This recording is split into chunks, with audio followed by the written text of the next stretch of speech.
dilakukan proses pra-observasi ya Pak, Baik, di kelas. Namun hari ini saya ingin tanya dulu Bapak siap hari ini Pak? insya Allah siap. Untuk itu Pak, mungkin kita langsung saja ke proses percakapan kita untuk pra-observasi saat ini. Dalam proses pembelajaran Bapak, tujuan pembelajaran yang Bapak akan lakukan seperti apa Pak? Baik,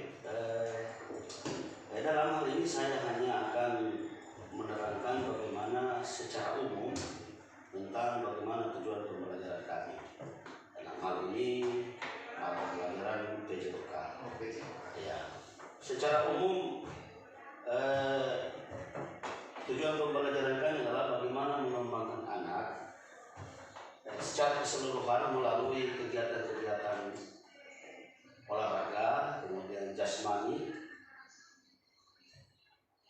bahkan tidak hanya secara fisik tetapi secara mental, sehingga dapat membentuk siswa bagaimana bisa mencapai pada tujuan pembelajaran yang sebenarnya. Jadi membentuk fisik, Iya, mental ya. Ya, kemudian karakter siswa, bagaimana dia bisa sampai pada tujuan pembelajaran yang sebenarnya. Terus Pak, kira-kira dari tujuan yang tadi Bapak sampaikan dalam proses pembelajaran ke depan, area pengembangan yang akan dicapai oleh Bapak seperti apa? Dari area pengembangan yang dicapai di sini yang pertama, ini juga kami secara umum ya Pak. Jadi ada beberapa langkah yang kami akan lakukan untuk bagaimana bisa mencapai area pengembangan yang tidak dicapai. Yang pertama itu bagaimana kami mengajar secara interaktif. Mengajar secara interaktif ini kami lakukan dengan bagaimana memotivasi siswa untuk memandu siswa, bagaimana bisa melakukan mencari tugas atau kegiatan-kegiatan tertentu untuk bagaimana bisa mencapai proses pengetahuan apa yang menjadi tujuan kami dalam proses pembelajaran PJOK. Jadi area pengembangan ini adalah pembelajaran secara interaktif, kemudian yang kedua itu pembelajaran yang kooperatif. Ya. Dan memberikan motivasi ya pada siswa. Baik, luar biasa area pengembangan ini Pak. Terus Pak, dari pola-pola pengembangan ini, kira-kira strategi apa yang akan dipersiapkan dalam proses pembelajaran Pak? Baik, kembali kita pada strategi pembelajaran yang kami siapkan. Strategi ini berbagai macam. Ada tujuan dari strategi ini bagaimana bisa siswa itu bisa mampu mengetahui apa yang sedang kami ajarkan. Kemudian di dalam strategi ini tentunya kami juga dapat mengelompokkan siswa-siswa pada apa yang dia sukai. Contohnya dalam mata pelajaran PJOK ini ada beberapa siswa yang senang dengan pembelajaran ini. Kemudian ada beberapa siswa yang sedang, sehingga itu bisa kami kelompokkan agar kami bisa bagaimana menentukan strategi yang kami persiapkan. Jadi kami akan mengelompokkan dulu siswa dengan berbagai macam materi. Contoh, materi sepak bola, ada beberapa siswa yang dominan lebih menyukai pembelajaran ini. Sehingga bisa kami bagaimana menentukan strategi yang harus kami lakukan pada proses pembelajaran. Jadi strategi yang ke depan Bapak akan lakukan adalah proses pengelompokan dan gaya belajar siswa ya. Luar biasa Pak. Berarti dalam proses ini pengetahuan yang akan diajarkan itu betul-betul anak-anak akan pahami dengan baik ya. Baik, luar biasa nih Pak strategi Bapak. Insya Allah saya akan lihat dan akan tinjau langsung proses pengajaran dari penyampaian materi oleh Bapak ini di dalam kelas atau di lapangan? Oh, di lapangan. Baik.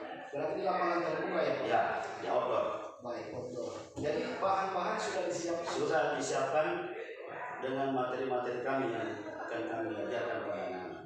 Insya Allah nanti juga akan ada modifikasi beberapa alat, kemudian lapangan itu yang akan kami modifikasi karena tidak menunjangnya beberapa sarana, sehingga kami harus memodifikasi mulai dari alat, kemudian materi-materi yang akan kami ajarkan. Baik, jadi ada modifikasi alat dan bahan. Ya. Baik, luar biasa Pak Anto. Ya Pak, terima kasih. Terima kasih Pak atas waktunya. Insya Allah kita akan berjumpa di supervisi nanti. Di lapangan. Baik. Terima kasih Pak Anto. Terima kasih. Ya. Assalamualaikum warahmatullahi wabarakatuh. Waalaikumsalam warahmatullahi wabarakatuh.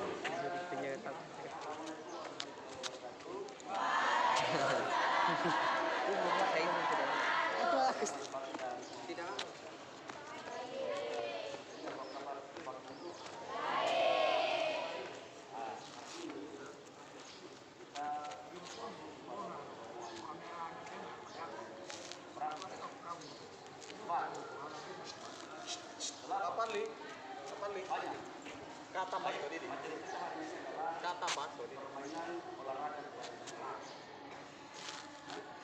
kami sudah coba identik dengan budaya ada di kaji di hari ini materinya adalah karena kalau orang main kalah di dalam bahasa Indonesia orang ketemu sekali ini sering juga dilakukan di berbagai kegiatan belakang maka baik permainan kadang memiliki peraturan rumah dimainkan oleh 8 orang dalam satu orang 5 orang bermain 3 orang ada jadi dalam satu menit ada apa sih udah pulang siapa jurusan apa biasanya namanya yang jaga penjaga kelas ketika memukul lawan tidak dengan cara memukul tapi cukup di kemudian kaki posisi kaki itu tidak dengan melewati kaki kedua telapak kaki sedang menginjak pada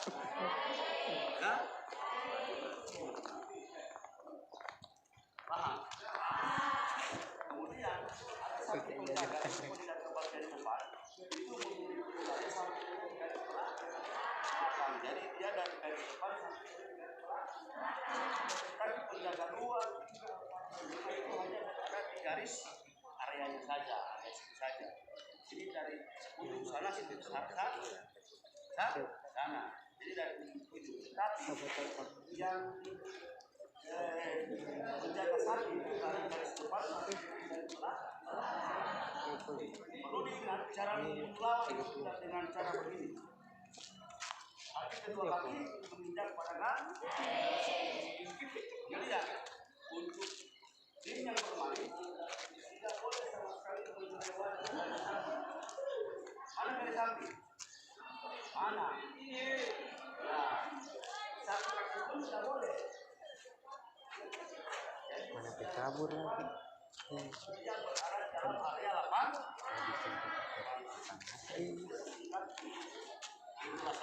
Kita masuk pada permainan olahraga. oh mana kameranya kan Kita bersiap.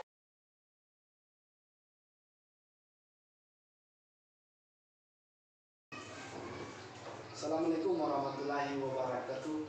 Waalaikumsalam warahmatullahi wabarakatuh. Bagaimana kabar hari ini Pak? Alhamdulillah baik, Sehat ya? Alhamdulillah. Kemarin saya melihat proses yang Bapak lakukan dalam penyajian materi di luar lapangan terkait observasi pengembangan tertuju kepada murid. Nah, ada beberapa hal yang saya ingin diskusikan dengan Pak Bro ini. Bapak kan mengajar mata pelajaran PJOK ya? Ya. Baik Pak, bisa mungkin saya bertanya diskusi dengan Bapak ya? Ya. Ya, kira-kira Pak, dari proses pembelajaran kemarin, apa yang Bapak rasakan setelah proses pembelajaran dilakukan? Oke, baik. Setelah kami melakukan proses pembelajaran kemarin, pada dasarnya sesuatu yang luar biasa yang kami harapkan dari apa yang bisa diterima oleh anak-anak. Yang pertama adalah begitu antusiasnya siswa dalam menerima, mendengarkan dan mempraktikkan apa yang saya ajarkan kemarin. Adapun satu hal yang tidak membuat pembelajaran kemarin maksimal adalah kurang mendukungnya fasilitas pembelajaran, dalam hal ini sarana atau media pembelajaran yang tidak begitu mendukung, sehingga kami dengan berbagai macam upaya sedemikian rupa memodifikasi media atau bahan ajar yang kemudian bisa diterima dan mampu anak-anak melakukan apa yang kami ajarkan. Berarti kemarin walaupun dengan fasilitas yang kurang, namun dalam proses penyajian materi itu sudah ada proses berdiferensiasi di situ. Ya. Nah, terus Pak, kira-kira pendapat Bapak setelah penyajian materi yang dilakukan, kira-kira apa yang kemudian menjadi salah satu kendala utama pada saat ini? Nah, baik seperti apa yang saya jelaskan di awal tadi, luar biasa antusias peserta didik dalam melaksanakan atau mengamati, mendengarkan dan mempraktikkan apa yang kami ajarkan, khususnya pada materi yang saya ajarkan kemarin. Luar biasa antusias anak-anak untuk mengikuti kegiatan pembelajaran kami. Namun seperti yang saya sudah jelaskan di awal, bahwa karena kurangnya ketersediaan sarana pembelajaran dalam hal ini media, yang sehingga membuat kami kesulitan untuk mengembangkan apa yang kami ajarkan. Artinya dengan berbagai macam upaya kami bisa memodifikasi media pembelajaran sehingga kami bisa sederhanakan, yang kemudian mampu anak-anak melakukan apa yang kami ajarkan dalam sebuah praktik pembelajaran. Berarti dalam proses penyajian materi itu masih banyak juga kesulitan yang didapat. Iya. Kira-kira dari kekurangan itu kesulitan apa yang dirasakan oleh siswa pada saat penyajian materi? Yang pertama karena sarana dan prasarana tidak memadai. Harusnya anak-anak itu menggunakan sarana prasarana yang benar-benar sesuai spesifikasinya. Contoh, alat yang digunakan harus sesuai dengan apa yang kami ajarkan. Iya. Karena kami memodifikasi alat dengan sarana yang sudah kami sederhanakan, sehingga anak-anak tidak mengetahui yang sebenarnya begini alat yang harus digunakan. Ya. Contoh seperti kemarin materi hadap dan sebagainya. Harusnya kami menggunakan alat yang harus digunakan supaya mampu memberi anak-anak juga mampu mengetahui bagaimana ini alat-alat yang digunakan pada saat pembelajaran ini. Tapi dengan berbagai macam kendalanya, dengan kami memodifikasi sehingga anak-anak tidak tahu sebenarnya alat yang sebenarnya apa, alat yang digunakan sebenarnya apa. Hanya karena kami modifikasi sehingga anak-anak juga tahu bahwa sudah ini alat yang digunakan. Padahal itu sesuatu yang sudah kami modifikasi, yang kami sederhanakan, yang kami buat sehingga mampu siswa mampu mengikuti apa yang sudah kami lakukan. Jadi luar biasa ini terobosan yang dilakukan oleh Bapak khususnya di mata pelajaran PJOK terkait dengan kesulitan sarana dan prasarana. Iya. Bapak lakukan yang namanya modifikasi ya Pak? Iya. Jadi kira-kira dalam proses modifikasi itu pasti ada hal-hal juga yang Bapak temui terkait kesulitan. Kira-kira kesulitan dalam memodifikasi itu Pak seperti apa? Ya, jadi pertama dari lapangan, itu lapangan yang harus menggunakan ukuran yang sebenarnya, cuma karena kondisi lapangan yang tidak memadai, terutama dari ukuran, sehingga kami harus bekerja bagaimana bisa memaksimalkan kondisi lapangan yang ada.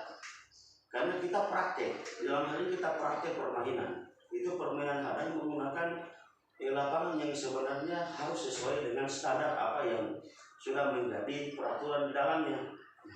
Tapi dengan keadaan kondisi lapangan yang tidak memenuhi syarat, sehingga kami kesulitan untuk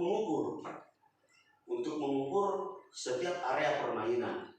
Harusnya ukurannya sekian, hanya karena kondisi lapangan yang tidak memadai, yang begitu kurang dari ukurannya, sehingga kami luar biasa upaya kami untuk bagaimana bisa memaksimalkan dengan kondisi yang ada. Jadi kemarin di lapangan itu adalah proses praktek tentang hadang Pak. Iya, olahraga tradisional. Terus Pak, dari proses yang kesulitan kemarin didapat itu, artinya apakah ini ke depannya tindak lanjut yang Bapak akan lakukan dengan kondisi akan bergulir kembali dengan posisi seperti ini Pak? Maksudnya saya, modifikasi ini apakah harus berkelanjutan dilakukan ataukah hanya pada saat di materi pelajaran hadang ini saja? Jadi hampir di setiap materi yang kami ajarkan, itu materi bola besar, bola kecil dan sebagainya, ataupun olahraga itu selalu kami memodifikasi media pembelajaran. Kami sederhanakan yang kemudian mampu untuk siswa terima. Jadi tidak hanya pada materi hadang saja kami memodifikasi, tetapi hampir secara keseluruhan materi-materi yang kami ajarkan kepada siswa itu kami lakukan modifikasi atau penyederhanaan. Yang kemudian kami melihat kondisi keadaan sarana, kondisi keadaan siswa, yang kemudian kami tidak harus secara full untuk memberikan apa yang nanti kesulitannya anak-anak juga kalau kami tidak memodifikasi ini. Contohnya kayak hadang kemarin itu harusnya 8 orang pemain, itu kami modifikasi dengan 5 orang pemain. Ya, karena kalau kami paksakan harus 8 orang pemain, itu akan kesulitan kepada siswa tersebut untuk mempraktekkan permainan hadang. Karena kondisi media sarana ataupun tempat. Jadi hampir di setiap pelajaran kami itu pasti memodifikasi. Kami menyederhanakan setiap materi-materi kami. Berarti kekuatan besar itu adalah Pak Anto sudah mampu melakukan modifikasi ya dalam proses pembelajaran. Nah kira-kira Pak, kemarin saya lihat juga ada penyajian materi itu yang berdiferensiasi kemarin, ada berbeda. Nah saya lihat kan anak-anak kalau di situ banyak yang paham tentang kinestetik. Nah dari proses ini seperti Bapak sampaikan tadi, ada 5 atau 8 orang dalam 1.000. Ya. Penugasan kepada anak-anak itu dalam bentuk individu seperti apa? Ataukah ada penugasan kelompok yang? Baik. Dalam permainan hadang, materi saya kemarin itu dia adalah salah satu permainan beregu. Jadi dia permainan beregu, namun memiliki tanggung jawab masing-masing peran. Jadi setiap satu orang dalam 1.000 itu memiliki peran penting untuk menghasilkan 2 poin dalam 1 kali permainan. Jadi perannya itu dalam kelompok bagaimana bisa menghasilkan 2 poin dalam 1 kali permainan yang kemudian bisa memberi keuntungan kepada kelompoknya. Tapi secara kelompok itu bagaimana kekompakan itu selalu terpelihara, kemudian setiap pemain bisa menghasilkan 1 poin. Nah Pak, dari proses diskusi ini Pak, luar biasa Bapak punya. Satu, dengan kondisi keterbatasan sarana bukan menjadi satu penghalang.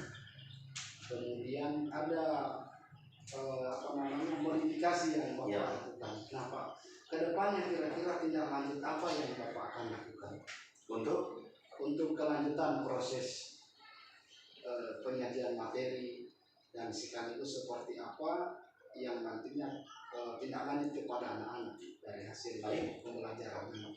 Kedepannya kami akan terus berinovasi, terus memberikan yang terbaik. Penyajian materi kami mampu diterima dan dipraktikkan oleh siswa dengan cara bagaimana kami menyajikan materi, kemudian sarana yang kami modifikasi mampu diterima oleh anak-anak. Intinya kami akan terus melakukan yang terbaik, berinovasi tentang proses pembelajaran yang akan kami lakukan di pertemuan-pertemuan berikutnya. Baik, Pak. Luar biasa Pak Anto. Jadi tetap kita akan memotivasi siswa dengan kondisi dalam keterbatasan, namun itu bukan menjadi satu penghalang proses pembelajaran. Baik Pak Anto, luar biasa Bapak hari ini. Alhamdulillah dari proses diskusi ini saya mendapatkan banyak cerita diskusi kita. Insya Allah tindak lanjut yang Bapak akan lakukan ke depan ini menjadi satu hal yang luar biasa dan jadi juga motivasi untuk kita semua. Baik Pak Anto, insya Allah ke depannya juga ketika Bapak akan hasil dari diskusi kita ini, rencana Bapak untuk melakukan inovasi proses pembelajaran, insya Allah saya mungkin nanti juga bisa diundang Pak untuk baik. Ketika Bapak memperlihatkan inovasi yang Bapak lakukan di siswa. Baik Pak Anto, terima kasih banyak atas waktunya Pak. Siap, terima kasih. Ya. Assalamualaikum warahmatullahi wabarakatuh. Baik Pak Fadli, Pak Anto luar biasa tadi saya lihat. Sebelum kita lanjut, bagaimana perasaannya Pak Anto setelah percakapan coaching tadi pasca observasi supervisi akademik Pak? Alhamdulillah luar biasa. Sehat Bapak ini? Sehat? Alhamdulillah sehat. Semangat ya? Semangat. Oke. Tentunya saya juga mau bertanya kabar kepada coach ini. Bagaimana Bapak? Alhamdulillah kabar baik. Ibu ya. Sehat. Oke, sehat. Dan bagaimana rasanya tadi setelah melaksanakan coaching? Luar biasa. Saya teman guru ini memberikan respon yang sangat memberikan inspirasi buat saya. Sekaligus bagaimana saya mencoba mencari pertanyaan-pertanyaan yang kemudian memberikan stimulus untuk si observer saya atau Pak Anto ini, bagaimana hasil proses pembelajaran kemarin yang beliau lakukan. Luar biasa Pak Anto ya.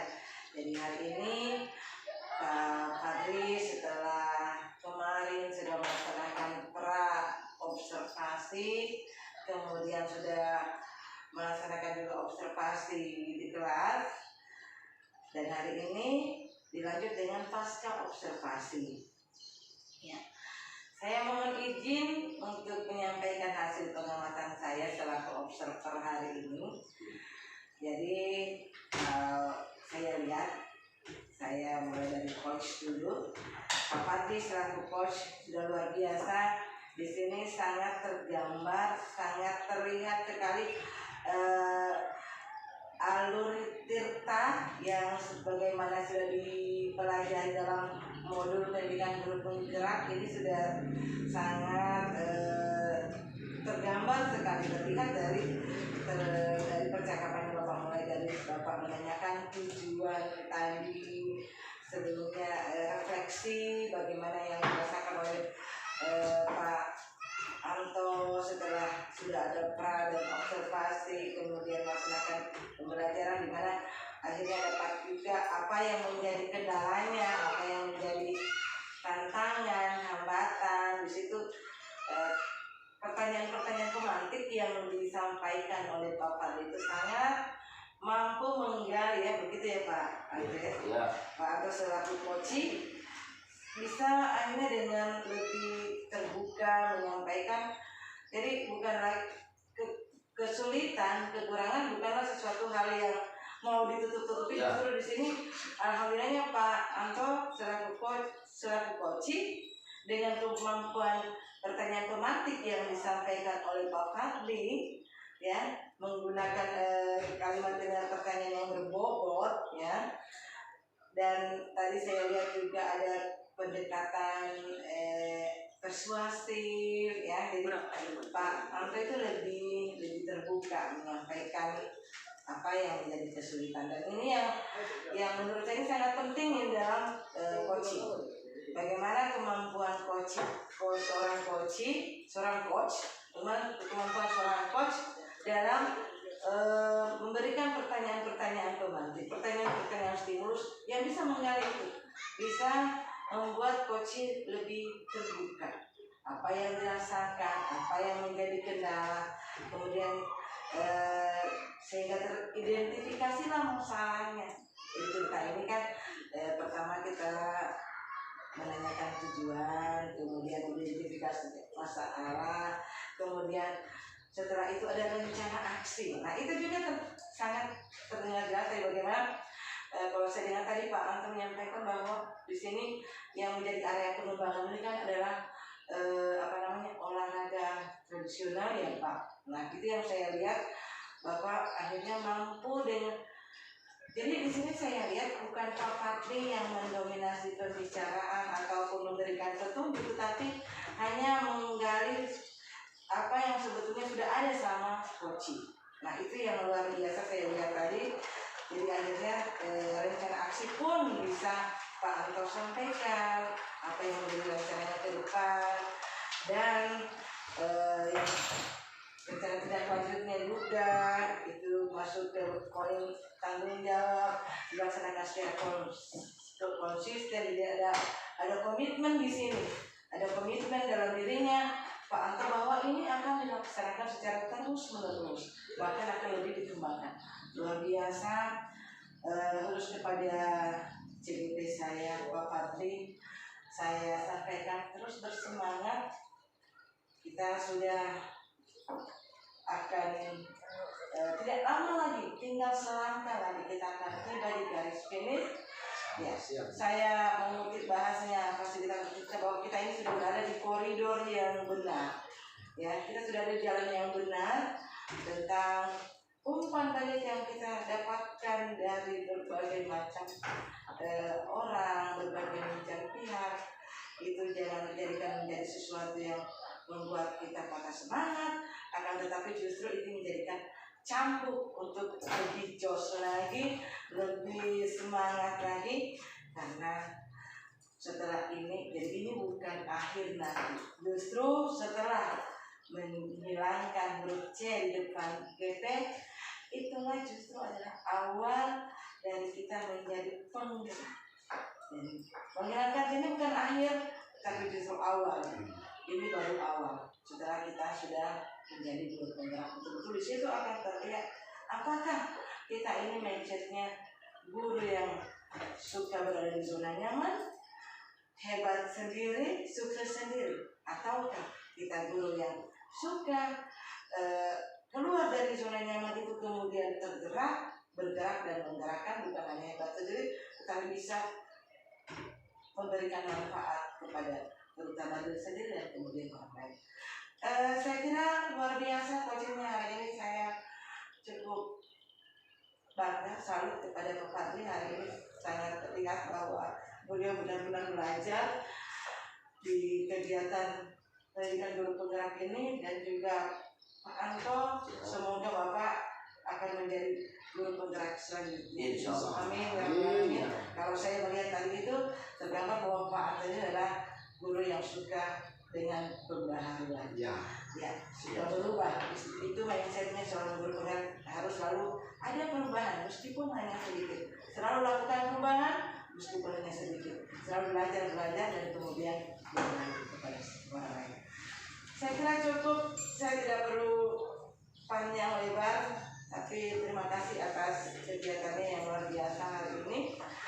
Semoga kita tetap sehat, semoga kita dimudahkan semua urusan kita, terutama dalam menjadi orang yang menjadi garda terdepan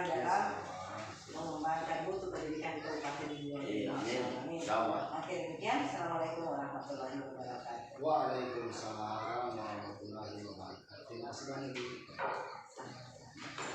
banyak.